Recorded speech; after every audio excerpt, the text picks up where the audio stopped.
장본인이 물러나야 이게 무슨 얘기인지 모르겠습니다. 기사 같이 볼까요? 여당 대법원장 사퇴까지 꺼냈다. 대법원 조희대 대법원장 사퇴하세요란 얘기가 여당에서 나왔다라는 거죠. 그럼 대체 왜 사퇴를 하라고 했느냐? 조 대법원장 지난 12일 금요일이었었죠. 법원의 날 기념식에서 이런 얘기를 했었습니다. 잠깐 들어보고 오시죠. 사법부가 그 헌신적인 사명을 완수하기 위해서는 무엇보다 재판의 독립이 확고히 보장되어야 합니다. 법관 여러분은 어떠한 어려움에도 흔들림 없이 오직 헌법을 믿고 당당하고 의연하게 재판에 임해 주시기를 당부합니다. 네, 지금 사실 사법부의 독립을 위해서는 이 재판 독립이 확고히 보장이 좀 돼야 됩니다라는 얘기를 이 법원의 날 기념식에서 조희대 대법원장이 했는데 여기에 대해서 추미애 이 법사위원장 의원이 이렇게 글을 올렸습니다. 조희대 대법원장 헌법 소홀을 핑계로 사법 독립을 외치는 겁니까? 속으로는 내란범을 재판 지연으로 지금 보호를 하고 있습니다라고 했어요. 그러면서 내란 세력에 번번이 면죄부 주고 법을 이용해서 죄를 빨아준 사법 세탁소의 역할을 했을 뿐입니다. 내란 재판 신속성과 공정성을 침해하는 장본인이 물러나야 사법 독립이 지켜지는 겁니다.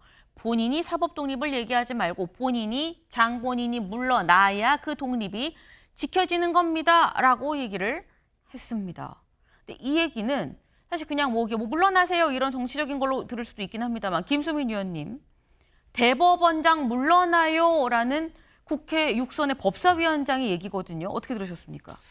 네, 일단 근데 재판 지연에 대한 문제를 제기를 하고 있는데 네. 1심 재판이 지금 윤석열 전 대통령 내란 혐의에 대해서 진행이 되고 있잖아요.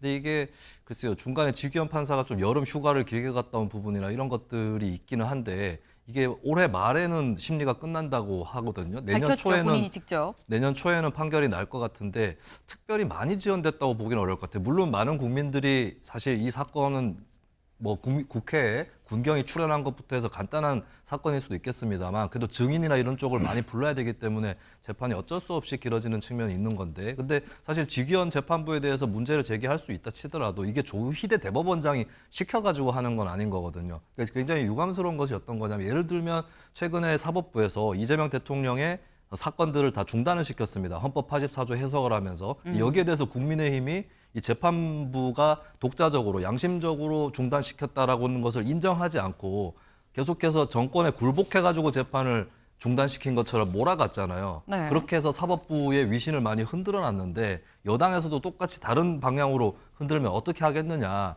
이거는 좀 제가 지적을 해야 될 것 같고 그리고 조희대 대법원에 어떤 뭐 문제가 있다 치더라도 내란 공범의 역할을 한 적이 있는가. 이것은 제가 알기로는 없습니다. 그리고 만에 하나 이재명 대표 재판에 대해서 이재명 대통령 선거법 재판에 대해서 유죄 준 걸 가지고 내란 공범이라고 하는 것은 그거는 말이 안 되는 거죠. 그러니까 이재명 대통령이 유죄라고 판결했다는 것이 윤석열 전 대통령 편을 들어준 게 아니라는 겁니다. 네. 그런 의미에서 은근슬쩍 이런 문제를 섞으면 안 된다라고 하는 점. 그래서 가뜩이나 국민의힘이 요즘에 재판부 공격들을 해왔는데 민주당까지 가세해서는 안 된다. 이 말씀 좀 드리겠습니다. 네, 민주당이 재판부를 이렇게 사법부를 공격을 하는 이런 모습은 좀 적절치 않아 보인다라는 취지의 지금 말씀을 하셨어요.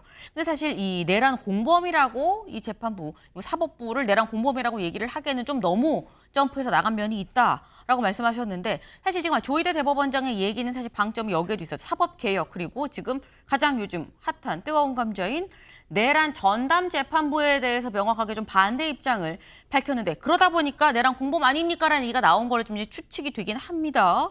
근데 여기에 대해서 어제 한정희 정책위 의장이 직접 기자간담회를 통해서 이렇게 또 얘기를 했어요. 명확하게. 요거 잠깐 들어보고 오시죠. 일찌감치 전담재판부를 특별하게 구성하였어야 되는 거 아닌가. 서울중앙지법에는 지식재산 전문재판부가 존재합니다. 가사 및 소년 사건을 전담하는 가정법원도 존재합니다. 별도 법원을 설치하는 것도 아니고 서울중앙법원 형사합의부에 내란 전담부를 설치하자고 하는 것인데 이게 사실 무슨 문제인지는 잘 모르겠습니다. 사법부 자체적으로 이런 것들을 판단해 주시면 제일 좋습니다. 사법부의 판단도 조금 기다려볼 필요는 있다는 생각이 드는데요. 전혀 움직임이 전혀 없다라고 하면 결국은 입법적 부분으로 가야 되지 않나라는 생각이 듭니다. 네, 지금 한정혜 위원장 이렇게 얘기를 하고 있죠. 여당 소년 전담 법원도 있는데 내란 전담 재판부 뭐가 문제입니까? 라고 주장을 하고 있다. 지금 한정혜 위원장의 얘기가 바로 요겁니다. 요 얘기 최진영 변호사님 어떻게 보세요? 한 위원장님이 하나는 알고 둘은 모르는 것 같습니다.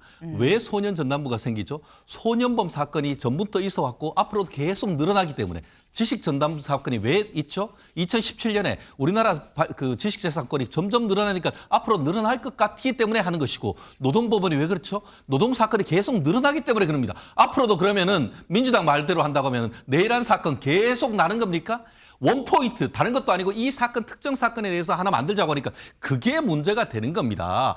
결국 저것이 바로 녹비의 가로활자, 경광부회 아니겠습니까? 비유를 해도 적절한 비유를 해야 되는데 오히려 스스로 어떤 주장에 논거를 갉아먹을 수밖에 없다라고 생각을 하고요. 본질은 뭡니까? 사법부가 필요해가지고 한다고 하면은 그게 뭐가 됩니까? 외부에서 예전부터 얘기했습니까? 이것은 언제냐? 한덕수 국무총리에 대한 영장이 기각되니까 그때부터 나왔던 것 아닙니까? 그렇기 때문에 그 배경 자체가 정치적인 것이고 결국 이재명 대통령에 대한 전에 2019년입니까? 영장 기각되니까 사법권이 살아있다고 했다가 지금은 이렇게 되면은 사법부가 죽은 겁니까? 있을 수 없는 얘기인 것이죠. 네, 지금 비유가 좀 맞지 않는다. 그럼 앞으로도 계속 내란 관련 사건이 늘어난다는 얘기냐? 어떻게 전담재판부를 만들자는 건 좀 앞뒤가 안 맞는 얘기다라고 지금 말씀을 하셔서 요거는 짧게 김수민 의원님 말씀해 보시죠. 네, 저는 근데 앞으로 있을 사건, 없을 사건 이걸 떠나서 이제 네. 일반적으로 좀 생각을 해봐야 된다고 보는데 노동법원 얘기도 있고 이제 가정법원이 이미 있는 거죠. 근데 이런 법원들은 재판이 어떤 특정 재판에 앞서서 만들어져서 그 네. 재판들이 배당이 돼서 하는 거거든요. 근데 지금 사례는 사실 이미 하고 있는 재판, 배당이 다 된 재판을 이렇게 좀 제도를 일그러뜨려서 쏠리는 쪽에 가깝기 때문에 같은 경우는 아니다. 만약에 2심 재판부터는 어떻게 하자. 이런 네. 제안은 저는 충분히 할 수 있다고 보고 입법부에서 결정할 수 있다고 보는데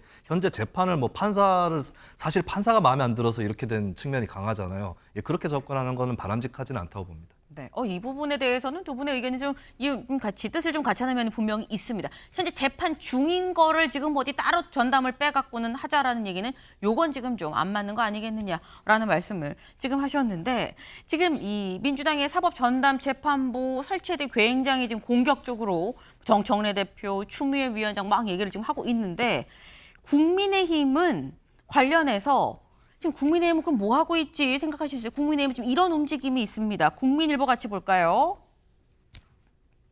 네, 국힘 대규모 장외투쟁을 검토하고 있다라는 거예요. 아스팔트 우파 연대가 좀 우려된다라는 얘기도 같이 실려 있습니다. 이 밑줄을 좀 같이 보죠. 국민의힘 지도부 관계자 국민일보와의 통화에서 25일 전후로 대규모 장외투쟁을 검토를 하고 있다. 장소는 어디로 할지, 메시지는 어떻게 낼지 등 폭넓게 논의를 지금 하고 있다라고 얘기를 합니다. 최진영 변호사님, 국민의힘 장외투쟁으로 나가는 겁니까, 거리로? 그럴 가능성이 굉장히 클 것 같습니다. 네. 조금 전에 얘기한 것과 관련해 가지고는 내란 특별재판부 오케이 그렇다고 하면은 이재명 특별전담재판부에서 재판 시작하자. 그거 하기 위한 천만인 국민 서명운동하자 하는 그런 얘기가 나오고 있고 더불어서 지금 얘기한 것처럼 소년보 목사에 대한 구속과 관련해서 이것은 단순한 기독교를 넘어서 전반적인 종교에 대한 침탈이다. 이렇게 보면서 보편적 가치의 문제를 접근합니다. 다만 그거에 대해서 아니 아스팔트 우파하고 또 연대하냐라고 얘기하지만 본인의 지지 세력이 아스팔트 우파입니다.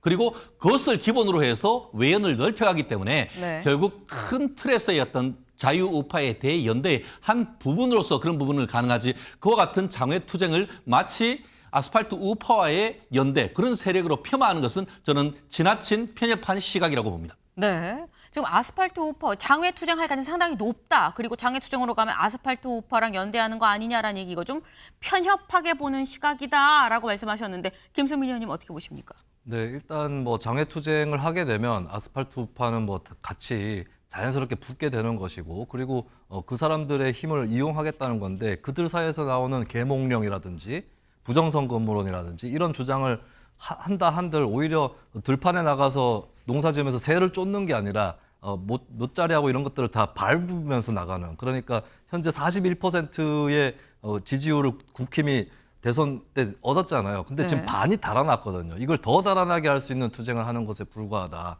예, 그들의 발목이 잡혀 있는 이상은 외연 확장이라는 것은 힘들 것인데 여전히 그 지지층에 함몰되어 있다는 것이 현재 국민의힘의 현실이라고 보여집니다. 네. 여전히 그 강성 지지층이 좀 함몰돼 있는 거 아니겠느냐라는 건데, 근데 사실 장외 투쟁은 잘 생각해야 되는 게 최 변호사님. 일단 거리로 나갈 수는 있는데 마음대로 돌아올 수는 또 없는 거거든요. 돌아오려면 장외 투쟁을 접는 명분이 분명히 있어야 되는 건데 자칫 나갔다가 못 돌아오는 거 아니야라는 얘기도 나와요. 투트랙 전략이기 때문에 전혀 그런 위험은 없는 겁니다. 네. 뭐 예를 들어서 그 지난번 같은 경우에 이재명 그 당 대표 시절에는 본인에 대한 어떤 그 수사가 되니까 그냥 장외 투쟁하면서 실질적으로 단식 투쟁해버렸잖아요. 그렇게 하니까 결국은 그와 같은 투쟁이 성공을 했지만 이번 같은 경우에는 적어도 이 종교인의 탄압, 반인권적인 탄압 그런 부분에 대해서 이슈를 가지고 나가는 거기 때문에 그것이 해서 뭐가 없다면 돌아오지 않는다. 결국은 그 소년보 그 목사에 대한 것은 네. 구속이 취소도 될 수도 있는 것이고 그 기한은 6개월밖에 안 되는 겁니다. 그렇기 때문에 장외 투쟁을 한다고 해서 다시 돌아올 명분이 없다. 이런 부분은 별로 고려하지 않아도 될 것이고 이 부분은 단순한 기독교를 넘어서 불교, 천주교 같이 어떻게 보면 연대할 수 있는 것이고 국제적으로도 연대할 수 있는 그런 이슈이기 때문에 충분히 국민의힘으로서는 대규모 장외 투쟁 검토하고 실행할 가능성 저는 상당히 높다고 예측합니다. 네. 지금 이게 단순히 그냥 뭐 아스팔트 우파 이런 게 아니라 종교 탄압의 형태로 좀 봐야 되는 거 아니겠느냐 때문에 이거는 뭐 돌아올 명분이 있고 없고의 그런 차원이 아니다라고 지금 말씀을 하셨어요. 그래서 국제적으로도 지금 연대할 수 있다 말씀하셨는데 이미 사실 이 세이브 더 코리아, 손윤모 목사가 있는 세이브 더 코리아에서 같이 이 연단에 섰었던 전한길 씨가 지금 해외로 나가 있죠. 그래서 이 며칠 전에 이런 얘기를 했다 그래요. 나도 언제 죽을지 몰라서 걱정했다. 이 커크 이미 이 숨진 이 트럼프 대통령의 최측근이라고 얘기되는 커크가 총에 맞았었죠. 그러니까 관련해서 나도 언제 죽을지 몰라서 나도 행사 오면서 이틀 전에 150만 원짜리 방탄복 구입해서 입었습니다라는 얘기를 지금 하고 있다라는 거죠. 네. 지금 이번 요 상황이 국민의힘 정말 장외로 나갈지 나가면 또 어떻게 전개가 될지 그 흐름을 좀 지켜봐야 될 것 같습니다. 저희가 준비한 소식 오늘 여기까지입니다. 오늘도 좋은 하루 보내세요.